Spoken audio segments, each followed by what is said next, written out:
네. 류혁의 내부 보고서 시작하겠습니다. 류혁 전 법무부 감찰관님 나와 계십니다. 안녕하세요. 예, 안녕하십니까. 예.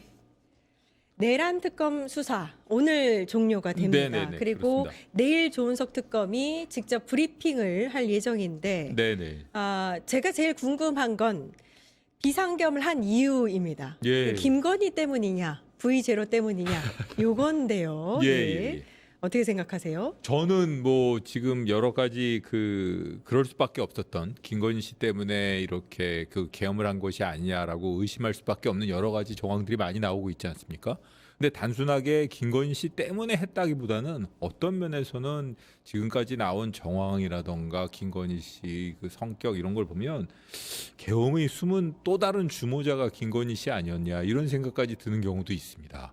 사실은 예. 뭐 날짜부터 시작해가지고 뭐 계엄 방식 그 다음에 꼭 이렇게 체포해야 될 체포자 명단이라던가 이런 걸 보면 김건희 씨와 이해관계가 맞물려 있는 사람들이 많아가지고요. 김건희 씨가야말로 어떤 면에서는 계엄의 숨은 주모자가 아닌가 이런 생각이 가끔 들기도 합니다. 예. 네. 내란 특검이 마지막까지 이제 할 일을 하는 모습인데 네네. 김용현을 추가 기소를 했습니다. 예, 국가기밀 누설 혐의다. 네네. 예. 그 HID 지금 현재 지금 보면은 그 롯데리아 미팅으로 아주 유명한 그 뭐죠? 지금 노상원 전 정보사령관 그때 당시 민간인 신분이었지 않습니까? 예, 그러니까 예. 민간인 신분인 노상원 전 정보사령관한테 그 계엄과 동시에 계엄 직후에 출동하게 될 HID 그 대원들의 명단을 유출했다 그런 혐의로 국가기밀 누설 혐의로 기소가 됐다고 하네요. 뭐 당연한 것 같습니다. 뭐 그때 당시 상황을 보면 그런 HID 요원들을 이용해 가지고 체포 대상자라던가 혹은 특별하게 본인들의 의도대로 뭔가 좀 진술을 받아내야 될 사람들을 뭐 야구방망이라던가 이런 걸 동원해 가지고 어떤 식으로든 강압적인 방법으로 자백을 받아내려고 했다는 의심을 받고 있지 않습니까? 예. 그와 관련해서 김용현이 그런 그런 계획을 주도했고 그 계획을 HID 요원을 통해서 실현하려는 과정에서 그 명단이 사실은 비밀이 지켜져야 될 명단 아니겠습니까? 그렇죠. 아주 뭐 특별한 부대원들이고 사실 그런 명단이 유출되면 본인들이 그 신변에도 위험이 생길 수 있는 그런 사람들인데 그거를 당시에 민간인 신분이었던 노상원에게 노출시켰다. 이런 부분이 공소 사실이 됐다고 합니다. 예. 예. 그러니까 내란 특검 하려고 그냥 아무것도 아닌 일반인에게 네, 그렇습니다. HID 요원은 완전 극비 사항인데요. 예, 그렇습니다. 정말 위험한 일을. 예, 북파 공작원들이고 아주 어떻게 보면 최정예 요원들인데 예. 그런데 그런 요원들의 이름을 민간인들에게 어쨌든 민간인 신분에 있는 노상원 전 사령관에게 유출했다는 것이니까요.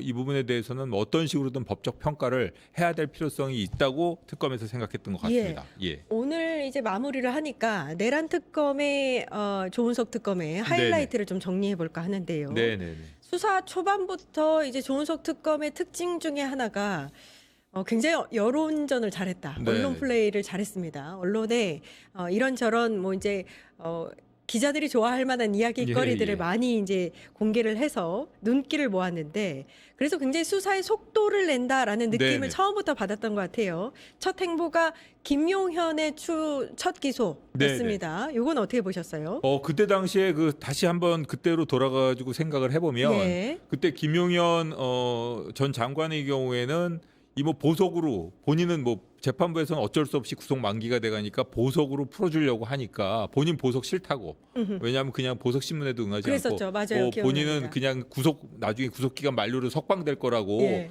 막 뭐 아주 기세가 등등하던 때였고 윤석열 씨 같은 경우에는 그때 이미 풀려나가지고 기억하시겠지만은 보리밥 먹으러 다니고 그 뭐 개 데리고 한강 산책하고 그러던 때거든요. 예. 그래가지고 국민들이 참 많이 속상해하고 그러던 상황이었는데 신속하게 김용현에 대해서 추가 기소를 해서 추가로 영장을 발부받고 그리고 얼마 안 돼 가지고 또 그 윤석열 씨에 대해서도 추가 기소한 범죄 사실에 근거해 가지고 구속하는 성과를 거뒀습니다. 예. 그거는 아주 잘했던 것 같습니다. 예. 잘했었습니다. 그러니까 네.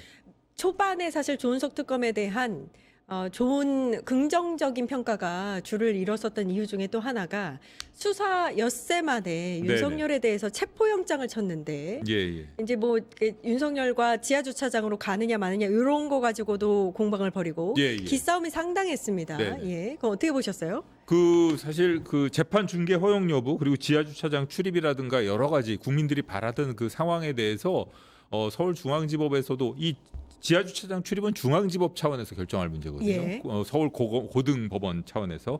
근데 이 국민들이 바라던 대로 이루어지지 않았죠. 분명히 이제 탄핵도 됐고 그리고 나서 나중에 기소가 된 신분인데도 전직 과거 그 이명박 대통령이나 혹은 박근혜 대통령 때와는 완전히 다른 그런 지하주차장 출입 얼굴 모습을 보지 못하도록 했지 않습니까? 그러니까요. 예. 그런 것도 참 속상했고 그다음에 재판 중계도 허용을 안 했습니다. 그랬는데도 불구하고 아주 신속하게 그 적절하게 조은석 특검에서 뭐 여론전이라면 여론전 그리고 거기에 따른 뭐 이렇게 필요성을 충분히 납득시켜 가지고 국민들이 바라는 성과를 거둔 바 있습니다. 그건 아주 잘한 것 같고 그 이후에 특검법도 개정되면서 중계라던가 혹은 뭐 여러 가지 특혜 시비가 있는 조항들이 다 개정되지 않았습니까? 예. 그런 차원에서도 다른 특검들이 수월하게 일을 진행할 수 있는 일종의 그 분위기 그런 환경을 조성했다는 차원에서도 높게 평가해 줄 만한 것 같습니다. 맞습니다. 구속 취소로 풀려났었던 윤석열에 대해서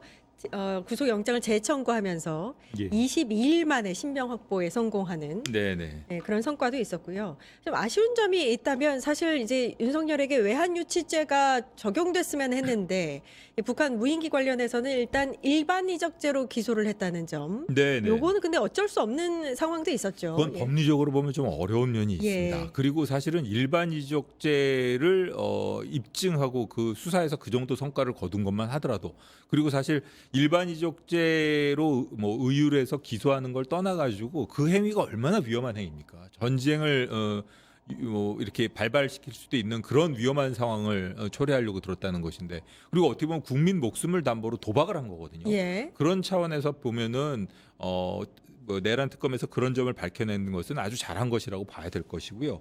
그 다음에도 뭐 보면은 이 무인기 말고도 또 이런 여러 가지 사실 이 내란 특검이 조금 아쉬운 점은 사실은 외부적인 요인, 법원에 의한 영장 기각이라던가 이런 부분에 기인한 것이 많기 때문에 아주 신속하고 정광석화 같이 진행되던 수사가 갑자기 뭐 이렇게 암초를 만난 듯이 막 헤매기 시작한 게 다 법원에서 영장 기각이 되고 압수수색 그렇죠. 영장 이런 거에 회방을 예, 놓으면서부터거든요. 맞아요. 그런 점에 비춰보면 그런 여러 가지 외적 요인에도 불구하고 내란 특검이 최선을 다했다라는 평가는 해줄 수 있을 것 같습니다. 예.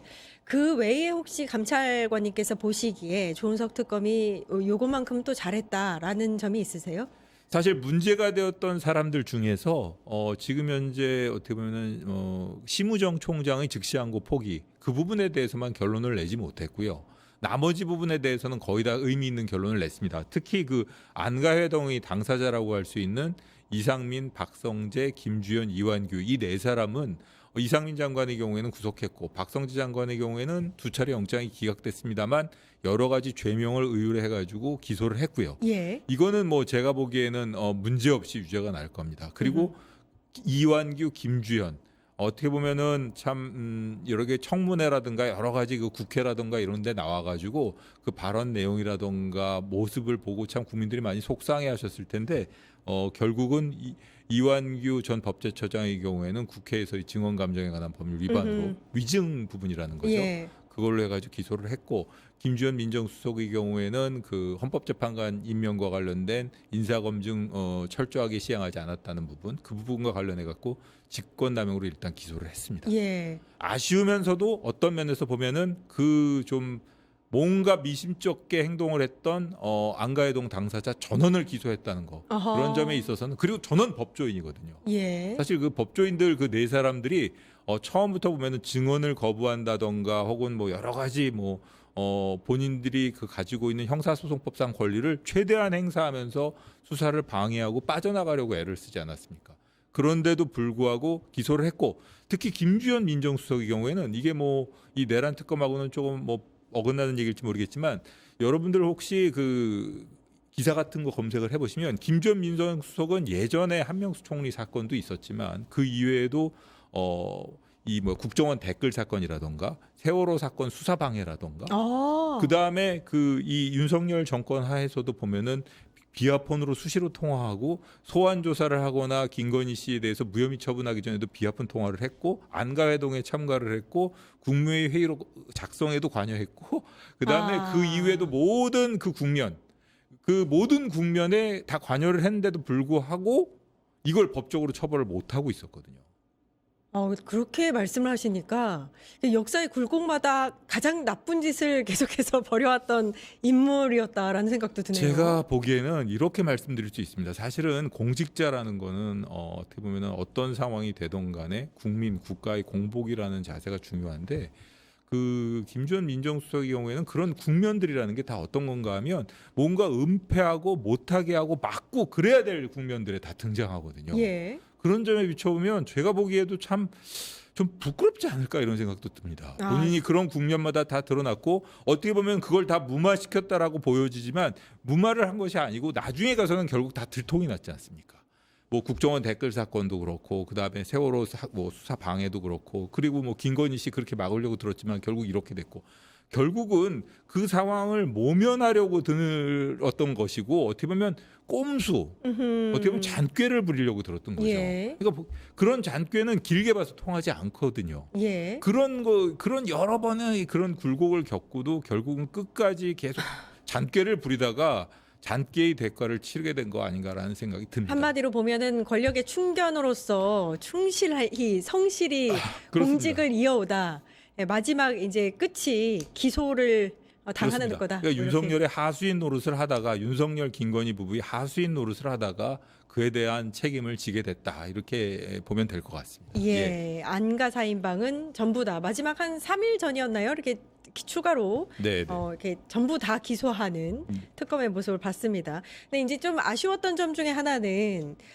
주요 인물들이 구속을 면했습니다. 특히 뭐 박성재 전 장관, 한덕수 전 총리, 추경호 전 원내대표 같은 경우에는 사실 신병 확보가 당연히 됐어야 되는 네네. 인물들, 주요 임무 종사자들이기 때문에 근데 전부 다 영장이 기각됐단 말이죠. 그렇습니다. 요 부분에 대해서는 내란 특검이 혹시 준비가 부족했던 것 아니냐라는 평도 나오고 있거든요. 어떻게 보세요?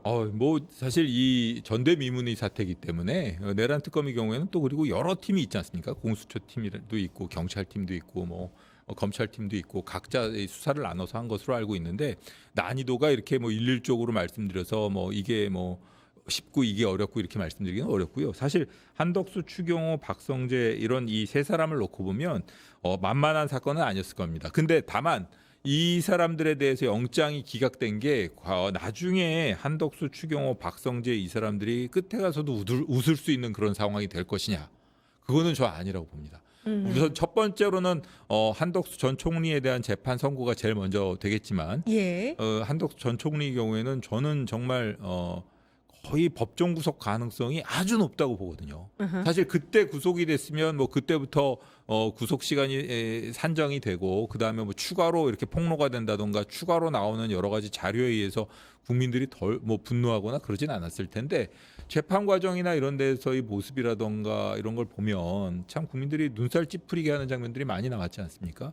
그런 차원에서라도 국민들의 동정 여론보다는 어떻게 보면은 국민들이 화를 돋군다 그래야 되나 그런 상황이기 때문에 특히 박성재 장관 같은 경우에는 이 무죄하기 힘들 겁니다. 지금 제가 보기에는 박성재, 한덕수 이 두 사람의 경우에는 거의 법정 구속 될 거라고 저는 생각합니다. 예. 한덕수 선고가 1월 25일로 알고 있는데 네네. 그때는 법정 구속을 면할 수 없을 것이다. 한번 지켜보시죠, 한번. 예. 저는 그렇게 봅니다. 왜냐하면 지금 징역 15년 구형했지 않습니까? 예. 그리고 유죄 판결이 선고가 되면 결국은 5년 이상은 아무리 감경을 한다 해도 5년 이상은 불가피해요. 예. 그리고 공직 경력을 오래 했기 때문에 그걸 유리한 정상으로 봐야 되느냐. 지금 한덕수 총리의 경우에는 그렇게 공직 생활을 하면서 이거 어떻게 보면 국가의 국민에게 폐를 끼친 거 아니냐 이런 생각이 들 정도로 좀 무책임한 모습을 보였거든요. 예. 그렇기 때문에 5년 이상 선고하게 되면 집행유예가 불가능합니다. 예. 그러면 당연히 법정 구속해야 되는 겁니다.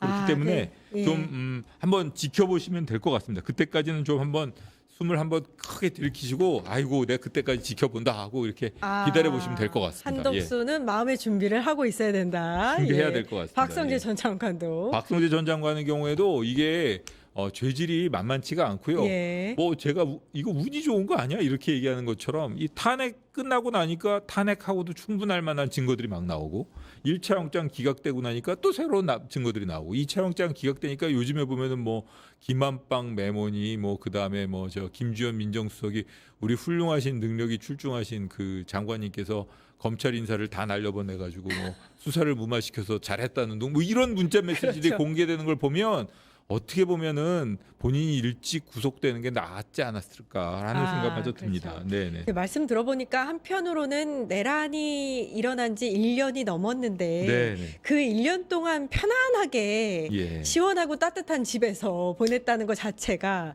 앞으로 이제 당하게 되실 구속 기간 동안 충분히 좀 반성하셨으면 하는 그런 마음이 듭니다. 네네. 예.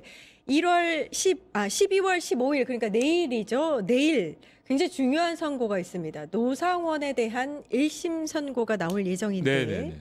예, 이게 사실 이제 내란 특검팀의 기소 중에서는 첫 선고이기 때문에 또 의미가 있다고 보여지고 예, 예. 노상원 역시 유죄를 받을 그 가능성이 더 높죠. 네, 예. 그렇습니다.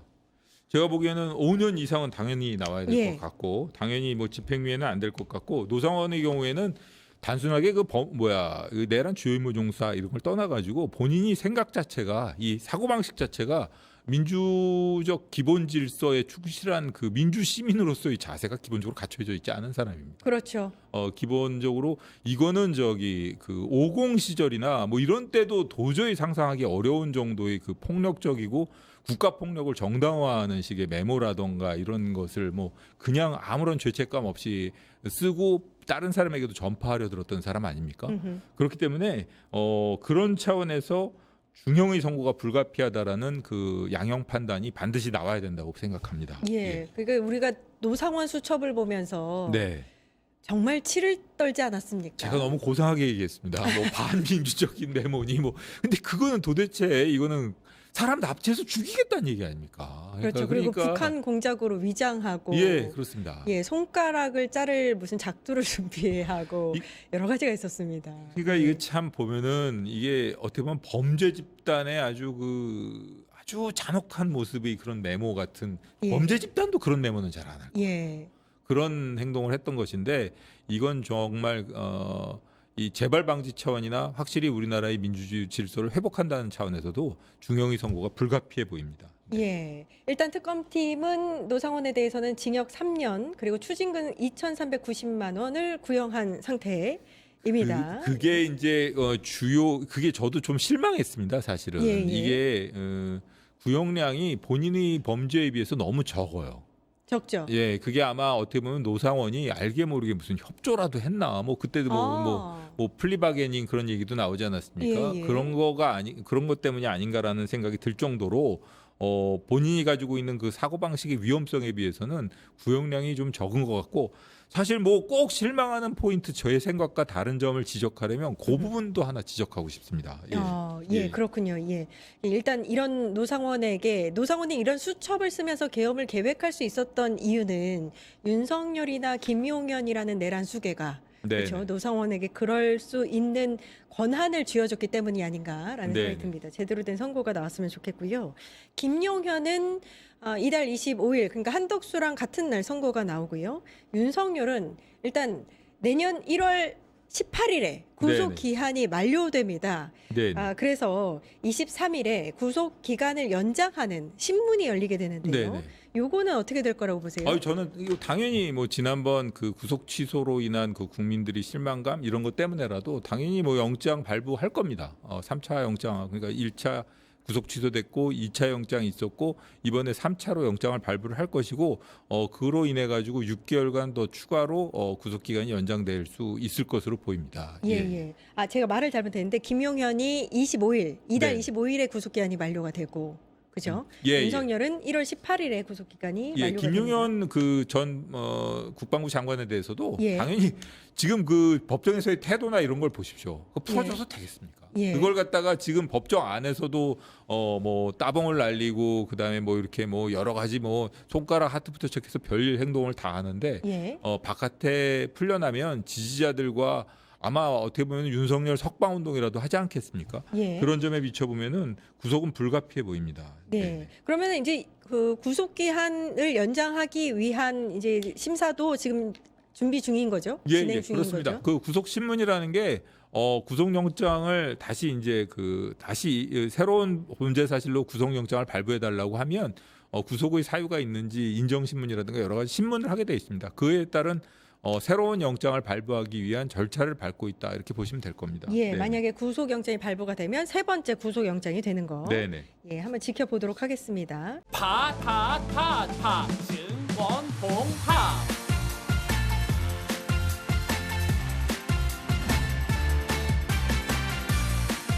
이제 저녁 8시 30분 퇴근 후 퀴즈 한판 혼자 하지 마세요 같이 해요 매일 저녁 8시 30분 많은 참여 바랍니다.